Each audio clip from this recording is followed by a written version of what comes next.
Esto es Escena Internacional, podcast producido por Comité. Eh, Dada la reelección de Daniel Noboa como presidente del Ecuador, voy a comenzar hablando de sus posibles implicaciones estrictamente en materia de seguridad. Porque si bien Noboa recibe la mayor tasa de homicidios en la historia del Ecuador como onerosa herencia de los gobiernos anteriores, el de Lenín Moreno y el de Guillermo Lasso, porque habría que recordar que bajo Rafael Correa la tasa de homicidios fue bastante menor. Si bien él recibe la mayor tasa de homicidios de la historia del país y la mayor de la región en su momento, y reduce esa tasa hacia principios de 2024, desde fines de 2024 y a principios de este año, la tasa volvió a crecer. En enero de 2025, el Ecuador tuvo el mayor número de muertes en un mes desde que existen registros en 2010, con 781 homicidios. Para poner esto en contexto, en el mismo mes del año anterior, 2024, habían muerto solo 505 personas productos de homicidios dolosos. En un contexto en el que también habría que decir no solo hereda una tasa alta de homicidios, sino una desinstitucionalización de las entidades del Estado encargadas de combatir el crimen. Por ejemplo, en 2018 se elimina el Ministerio de Justicia, que coordinaba algunas de las políticas contra la delincuencia, y desde 2009 Ecuador ha cambiado 14 jefes de inteligencia.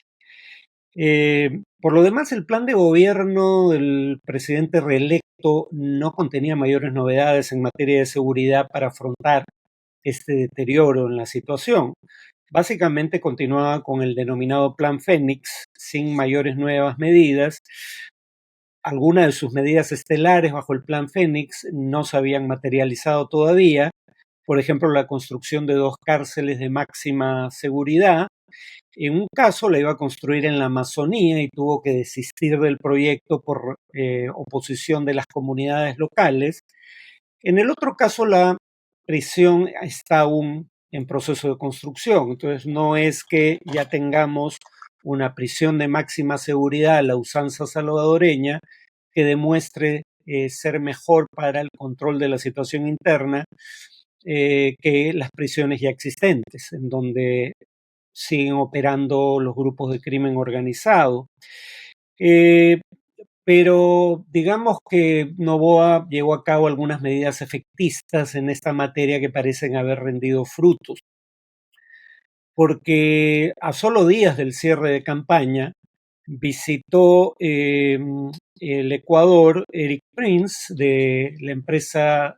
lo que ahora se da en llamar contratista privado de seguridad, pero que para efectos prácticos en más de una ocasión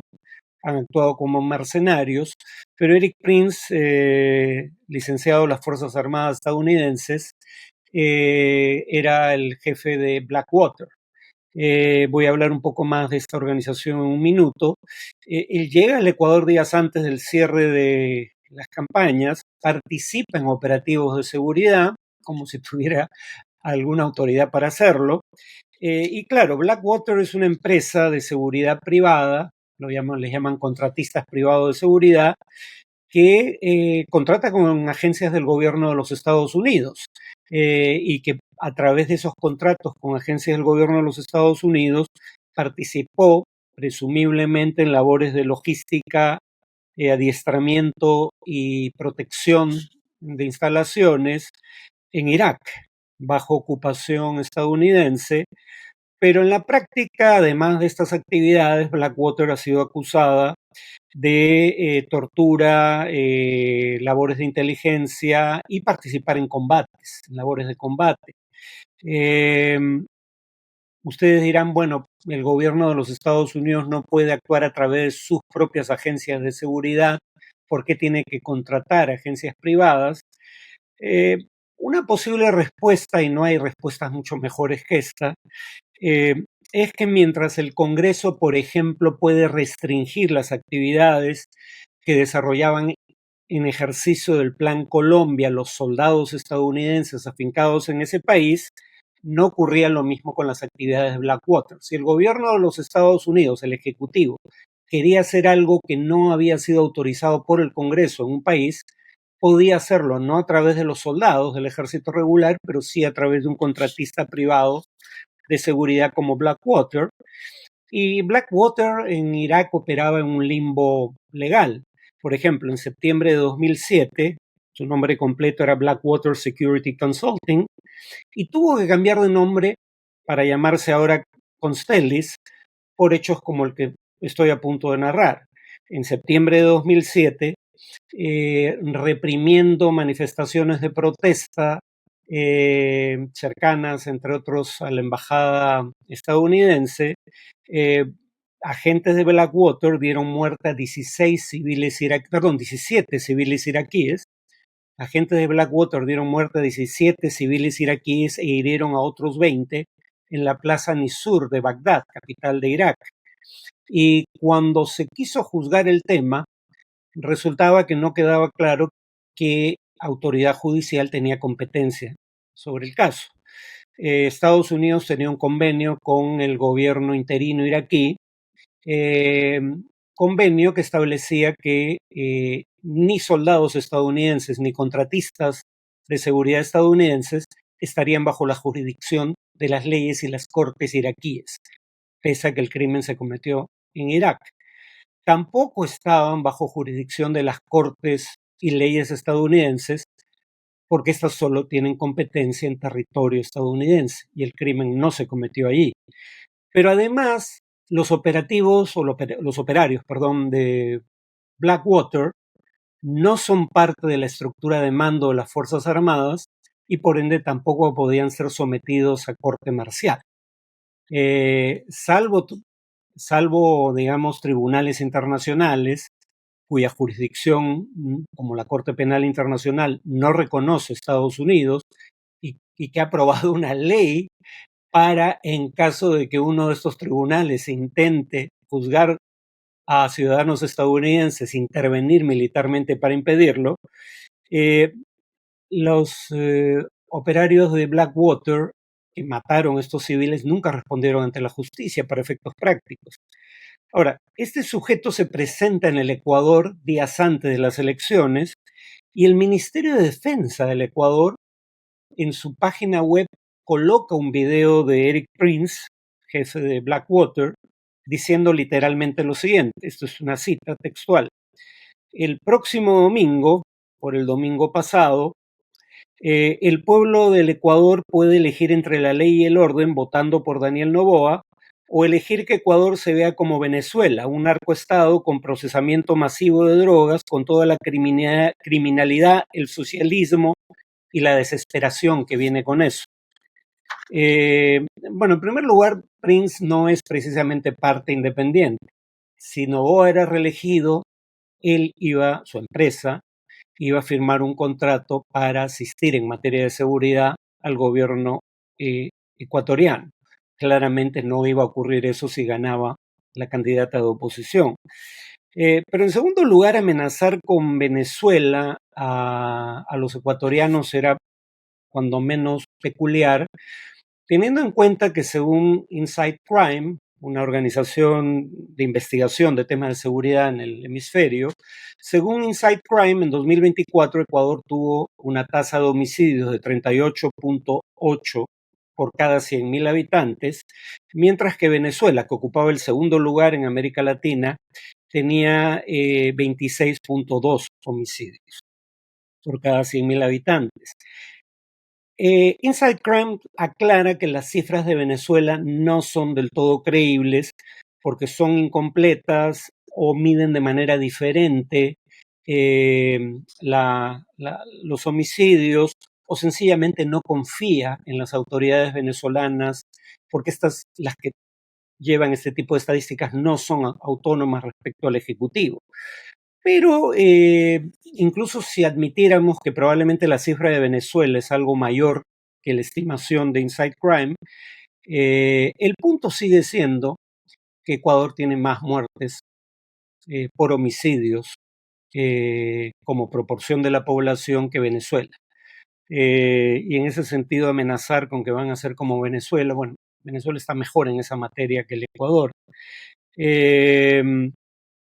Ahora, esta contratación de la otrora Blackwater se da en un contexto en donde la cooperación de seguridad con Estados Unidos, que había cesado bajo el gobierno de, de Correa, esa cooperación se retomó a partir del gobierno de Guillermo Lasso, inmediatamente anterior al gobierno de Noboa, que autorizó una pequeña presencia militar estadounidense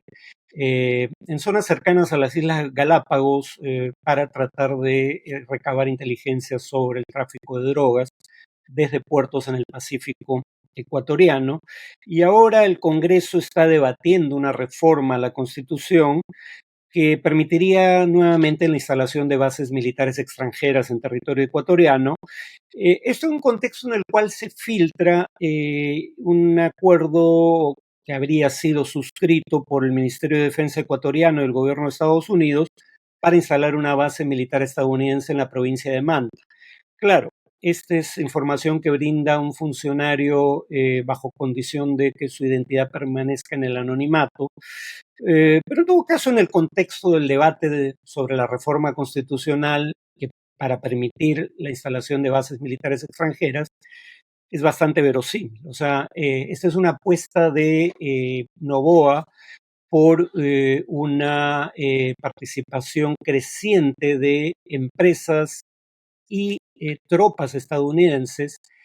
para ayudar en el combate al narcotráfico, que es el crimen que realmente importa a los Estados Unidos y es aquel que está más asociado al crecimiento de la tasa de homicidios, aunque también ha crecido, como en el Perú, el problema de las extorsiones. Ahora, como dije, el gobierno ecuatoriano quiere asociarse con el gobierno de Estados Unidos para cooperar en materia de seguridad y contrata a Blackwater, una empresa que además de servicios de seguridad brinda para efectos prácticos servicios de cabildeo ante agencias del gobierno estadounidenses. Trump ha alabado a Eric Prince, el dueño de la empresa, el CEO, como se dice desde hace un tiempo, y Noboa tuvo una reunión virtual con Trump durante la campaña electoral. O sea, eh, alguna vez mencioné aquí que eso de que Noboa era un socialdemócrata, como se autodenominaba, era una estrategia ingeniosa de campaña, pero era absolutamente falso. Ahora, en cuanto a lo que la reelección de Noboa puede implicar para el Perú, la buena noticia es que ya ha gobernado un año y medio y no ha habido ningún problema hasta ahora. Perú y Ecuador son parte de la Comunidad Andina de Naciones, que es un socio comercial importante del Perú en general por el monto de las exportaciones peruanas que van a los países de la Comunidad Andina, pero también es el primer mercado para los productos con valor agregado del Perú. Eh, Ahora, de cualquier modo, Noboa no tiene mayoría en el Congreso. El Congreso fue elegido durante la primera vuelta de las elecciones generales y eso obliga a Noboa a negociar, como ya ocurría en el Congreso saliente. Noboa, sin embargo, ha tenido algunas actitudes francamente arbitrarias y erráticas, como que cuando Estados Unidos impone un arancel de 25% a productos mexicanos, sin motivo aparente le impone uno aún mayor de 27% a los productos procedentes del mismo país del cual el Ecuador importa medicinas, las cuales iban a ser más caras producto de esos aranceles, en un contexto en donde Ecuador y México estaban negociando un acuerdo de libre comercio. Nadie entiende, en un contexto en donde todavía no se termina de negociar el acuerdo, nadie entendía estas sanciones, y también tomó por asalto la Embajada de México en Quito, violando el derecho internacional, para capturar al ex vicepresidente correísta Glass, alojado en esa embajada. Entonces, digamos, estos exabruptos de Noboa podrían ser un problema Claro, probablemente con un gobierno conservador en el Perú eso sea distinto que a lo que ocurrió con el gobierno mexicano, pero hay elecciones en el Perú el próximo año y eso podría cambiar. La otra cuestión es que va a haber que cooperar en materia de seguridad con Ecuador, porque en la eventualidad, no lo estoy afirmando, solo lo planteo como hipótesis, pero en la eventualidad de que las políticas de seguridad en Ecuador bajo el nuevo gobierno de Noboa tengan mayor éxito que el que han tenido bajo el gobierno transicional que encabezó el propio Noboa, podría producirse, de hecho ya hay indicios de que se está produciendo el efecto globo, es decir, el negocio del narcotráfico genera rentas tan exorbitantes, es decir, ganancias por encima de las habituales, de la media de la economía, que si los carteles ecuatorianos no pueden sacar la droga desde puertos de ese país, probablemente intenten hacerlo desde puertos ubicados en el norte del Perú. Y de hecho ya hay indicios de que bandas de crimen organizado del Ecuador están operando en la costa norte peruana, así que eso va a obligar a una cooperación con el Ecuador en materia de seguridad, por la sencilla razón de que cuando un problema es transnacional, no puede ser afrontado de manera exitosa solo por un Estado, porque la autoridad de ese Estado se detiene en la frontera con los vecinos. Y si esa frontera es respetada por los Estados, pero no por los criminales tendrían una ventaja operativa sobre los Estados. Por eso se requiere cooperación interestatal para afrontar problemas transnacionales como el crimen organizado. Bueno, eso es todo por hoy. Nos vemos en el siguiente podcast.